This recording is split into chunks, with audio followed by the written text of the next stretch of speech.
দিয়েছেন। আপনারা জানেন গত কয়দিন ধরেই সেনাপ্রধানের নানান ধরনের আ কি বলবো যে বানরের মতো চক্কর খাচ্ছেন তিনি। এই বাদরামি করতে, করতে তিনি বেশ কিছু আ এটাকে বলা চলে যে রাষ্ট্রের যে আইন, সে আইনকেও লঙ্ঘন করছেন তিনি। তো তাকে মনে করতে হবে যে তার মতো কিছু কুলাঙ্গার কিছু আওয়ামী সেনাবাহিনীর কথায় পুরো সেনাবাহিনী উঠবে বসবে না। কিছু ইউটিউবারকে ভাড়া করে তারপরে তিনি নিজে যা মনে চায় তাই করতে পারবেন। এই দেশের মানুষ আওয়ামী লীগকে আবার ফেরানোর সেই মেজাজে নাই। ঐদিকে আপনার ইয়েতে আসিফ মাহমুদের বিরুদ্ধে বিএনপিকে উস্কে দেওয়া হয়েছে সিটি কর্পোরেশনে ইশরাককে বসানোর জন্য।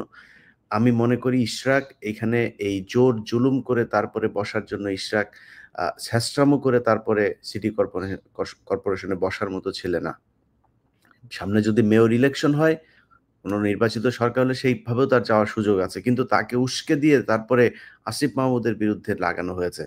এই জায়গায় একটা বড় ভূমিকা পালন করেছে আসিফ নজরুল। আমি অনেক কিছু আপনাদেরকে কার, কার সাথে কথা হয়েছে সেগুলো উল্লেখ করছি না। তবে এইটুকু আমি আমার এই তাদের সাথে কথা বলে যেটা দেখেছি যে আসিফ নজরুল ২ দিকে ঢোলের তিনি বাড়ি দিয়েছেন। এই পক্ষকে উত্তেজিত করেছেন, এই পক্ষকে বলেছেন তুমি এটা করো। সো সে সরকারে থেকে ইশরাককে বসতে দেবে না এটা যেমন বলছে, সে আবার ইশরাককে বলছে যে এই সরকারে সে নাম ধরে কয়েকজনের কথা বলেছে যে এই ব্যক্তি নাকি ইশরাককে বসতে দিচ্ছে না। যে কারণে বিএনপি তাদের বিরুদ্ধে এখন ক্ষেপছে। তো এই কাজটা সেনাপ্রধান অনেক আগেই করতে চেয়েছে। অনেক আগে থেকেই চেষ্টা চালিয়ে যাচ্ছে। দেশে একটা অস্থিতিশীল পরিস্থিতি বিরাজ করুক এবং মানুষ ইউনূস সরকারের প্রতি একটা আ বিরূপ একটা পরিস্থিতি তৈরি করে তারপরে তাদেরকে সেনাবাহিনীর কাছে যাতে সারেন্ডার করে যে, "স্যার আপনারাই ক্ষমতা হাতে তুলে নেন।" এই চেষ্টা তিনি ৫ তারিখের আগে ৩ তারিখ থেকেই শুরু করেছে। তার ইচ্ছা ছিল আসিফ নজরুলকে প্রধান উপদেষ্টা করে তারপরে একটা সরকার গঠন হবে। আর আসিফ নজরুলকে দিয়ে তিনি যেভাবে চান সেভাবে করতে পারবেন। কিন্তু সেটা সম্ভব হয় নাই। আমি সরকারকে বলব অতি সত্বর ডিজিএফআই এর এই সোর্স আসিফ নজরুলকে দ্রুত সরকারের এই উপদেষ্টা ইয়ে থেকে বহিষ্কার করা হোক। তারপরে তিনি বলেছেন যে ৫ই আগস্ট হতে এ পর্যন্ত দেশের সার্বিক পরিস্থিতি স্থিতিশীল রাখতে সেনাবাহিনী অক্লান্ত নিঃস্বার্থ ভূমিকা পালন করতে সেনাবাহিনী ও সেনাপ্রধানকে টার্গেট করা হচ্ছে বলে তিনি হতাশা ব্যক্ত করেন। সেনাবাহিনী ভালো করেন এই ৫ তারিখের পর থেকে। আপনারা সারা দেশে আপনাদেরকে ম্যাজিস্ট্রেসি পাওয়ার দেওয়া হয়েছে। এই সেনাপ্রধান, এই সেনাপ্রধানের আপনার তাদের যেইসব উচ্চপদস্থ যেই জায়গা থেকে তাদের কমান্ডিং মানে কমান্ড করা হয়, সেই জায়গা থেকে আমি অন্তত ২০ জন মেজর, ক্যাপ্টেন তাদের সাথে কথা বলে শুনেছি যে, তাদেরকে কাজ করতে দেওয়া হয় না। তা কয় তারা বলছে, "ভাই আমাদেরকে রাস্তায় কেন নামিয়েছে আমরা জানি না। আমাদের সব পাওয়ার আছে কিন্তু আমাদেরকে কোনো কিছু" অস্ত্র উদ্ধার করতে পর্যন্ত তাদেরকে দেওয়া হয় না। অস্ত্র উদ্ধার করতে গেলে আমি দক্ষিণবঙ্গের যেকোনো একজন অফিসারের কাছ থেকে শুনেছিলাম যে, "ভাই আমরা অস্ত্র উদ্ধার করতে যাই, আমরা তো এটা আগে আমাদের রিপোর্ট করতে হয়।" এবং যেখানে, যেখানে রিপোর্ট করে এর বাইরে অন্য কেউ জানার কথা না। কিন্তু তারা অস্ত্র উদ্ধার করতে যখন যায়, যেয়ে দেখে যে ৫ মিনিট আগে, ৩ মিনিট আগে, ২ মিনিট আগে তিনি পলাতক।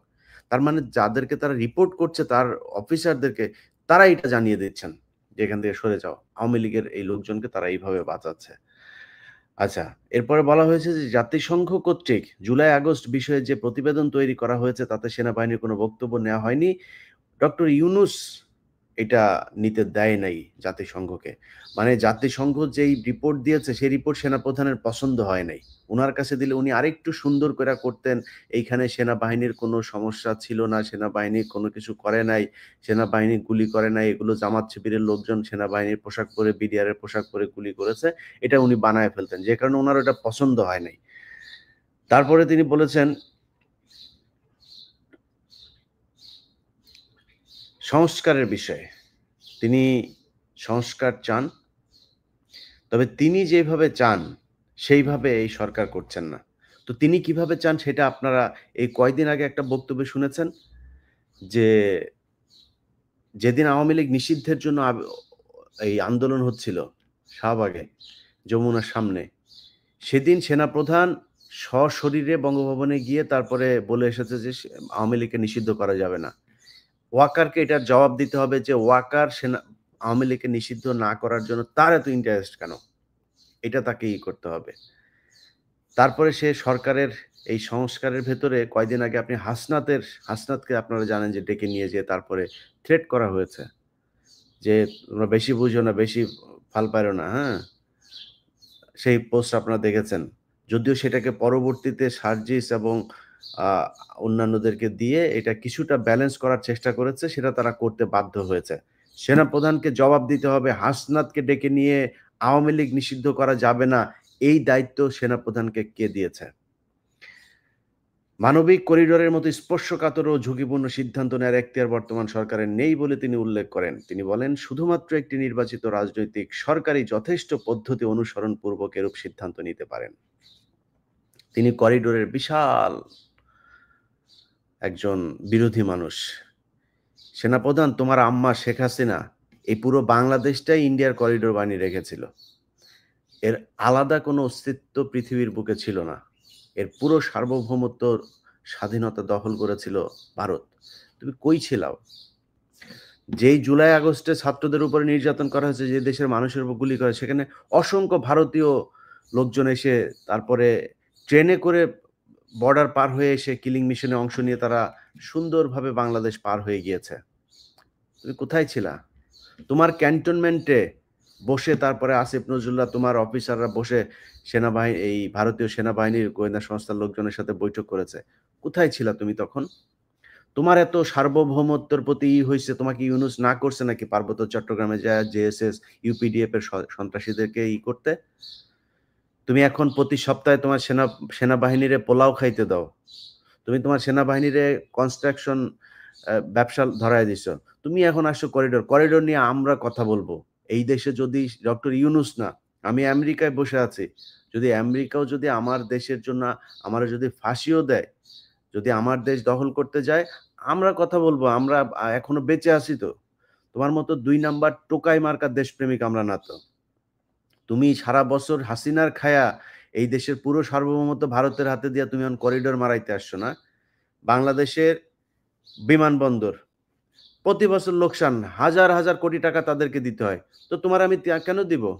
বিদেশি কোম্পানি, আমি কোন দেশ যদি নাকি আমি যদি টেন্ডার দেই, সেখানে বিদেশি বিভিন্ন কোম্পানি আসবে। সেই টেন্ডারে যারা পাবে তারা নেবে। আমার বন্দর ব্যবস্থাপনায় সমস্যা।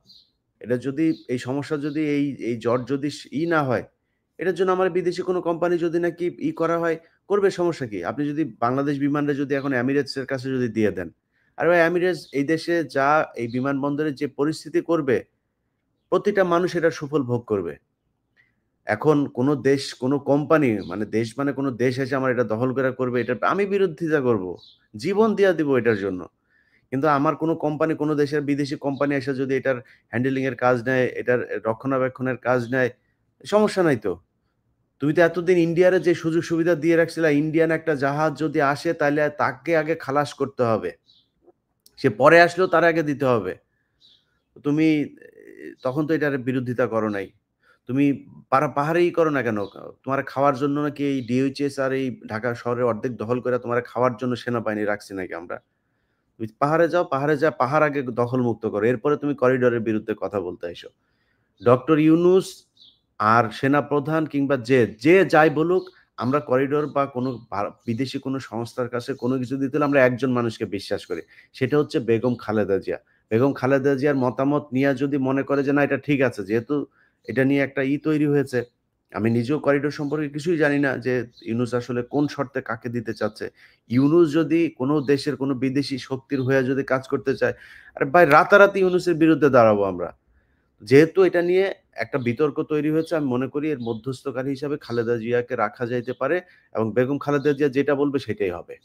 একজন বিশ্বস্ত দেশপ্রেমিক, তিনি কোনোদিন এই দেশের বিরুদ্ধে যায় এমন কোনো কিছু করবে না। সো খালেদা জিয়াকে আনেন, এনে আপনারা বসেন, বসে এটা কি করবেন সেটার সিদ্ধান্ত নেন। ওয়াকার এটার জন্য কষ্ট পাচ্ছে এই সেই। সে লিখেছে ওইখানে যে, "there will be no corridor." এখানে সে এটার মানে কোট আনকোট একটা দিয়েছে। এই লেখাটার ভিতরে তিনি স্পষ্টভাবে বলেন, এটা লেখার আগে বলেছেন।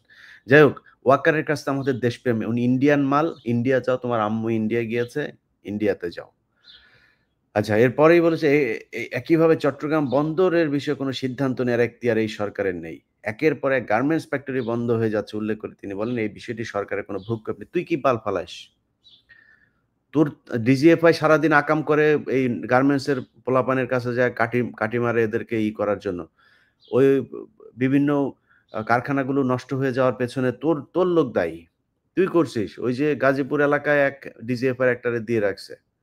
ব্রিগেডিয়ার জেনারেল একজন। এটা ছিল আত্মীয়। ওই সিলেটের ওই যে এক আছে না? ওই যে মাগুর একটা আছে না আপনার লন্ডনে? পৌরসভার মেয়র বা কিছু একটা ছিল। তার আত্মীয়। তার সাথে ছবি-টবিও আছে। আমার কাছে আছে ওগুলো। তারে নিয়ে এসে দিয়েছে। তো এরা তো সারাক্ষণ এই গুটিবাজি করে। গুটিবাজি করে অস্থিরতা করে। এখন আজকে সে এখানে বলেছে যে এটা করছে। তোমারে ম্যাজিস্ট্রেসি পাওয়ার দেওয়া হইছে না, তুমি সরকার।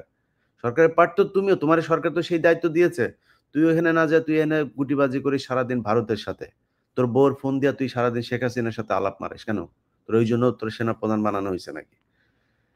তারপরে বলেছে যে গত ২০ মে ২০২৫ তারিখ রাতে অনুষ্ঠিত সভায় এর পূর্ব রাতে সেনাভবনে কোনো গোপন সভা হয়েছিল কিনা এ বিষয়ে সরকার কর্তৃক জিজ্ঞাসিত হন বলে সেনাপ্রধান উল্লেখ করেন। মানে তো ওনাকে সেনাপ্রধান রাষ্ট্রপ্রধান ডক্টর ইউনূস জিজ্ঞাসা করেছেন। সেনাপ্রধান যেকোনো সময় অর্পিত দায়িত্বের খাতিরে সভা আয়োজন করতে পারেন। তোমারে কোনো সময় সরকার প্রধান জিজ্ঞাসাও করতে পারেন। তোমার এই আইন জানা উচিত। তারপরে আহ খুব মজার একটা কথা তিনি বলেছেন যে, গত ৯ মাস ধরে সেনাপ্রধান হিসেবে অভিভাবকহীন হয়ে রয়েছেন বলে তিনি কয়েকবার উল্লেখ করেন। এ বিষয়ে তিনি বলেন যে, তিনি একটি চাতক পাখির মতো একটি নির্বাচিত রাজনৈতিক সরকারের জন্য রাজনৈতিক নেতাদের দিকে তাকিয়ে আছেন।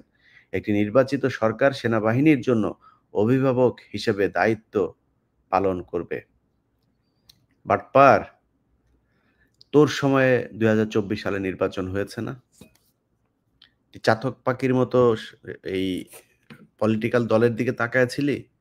তুই তো তাকায়া ছিলি তোর আম্মার দিকে। তখন তুই খালেদা জিয়ার বাসায় যে তুই দৌড়াইয়া গেলি, বাটপাড়ির রাজনীতি মারাও। তোমার এই রাজনীতি আমরা বুঝি না। তুমি খালেদা জিয়ার বাসায় গিয়া খালেদা জিয়ার সাথে এখন প্রীতি কর। তোর তো প্রীতি না করে উপায় নাই। তুই এইজন্য খালেদা জিয়ার বাসায় গেছিস। ২৪ এর আগে কেন গেলি না? ২৪ এর আগে যায়া খালেদা জিয়ারে কেন করলি না যে, "আপা, ম্যাডাম আপনাকে লাগবে আমাদের।" তারেক রহমানের ফোন করছিলি? বিএনপির কোন নেতারে ফোন করছিলি? তোর মা যা বলেছে তুই সেভাবে ২০২৪ সালে নির্বাচন করে দিয়েছিস। এই দেশের মানুষ তোদের দিকে চাতক পাখির মতো তাকায় ছিল।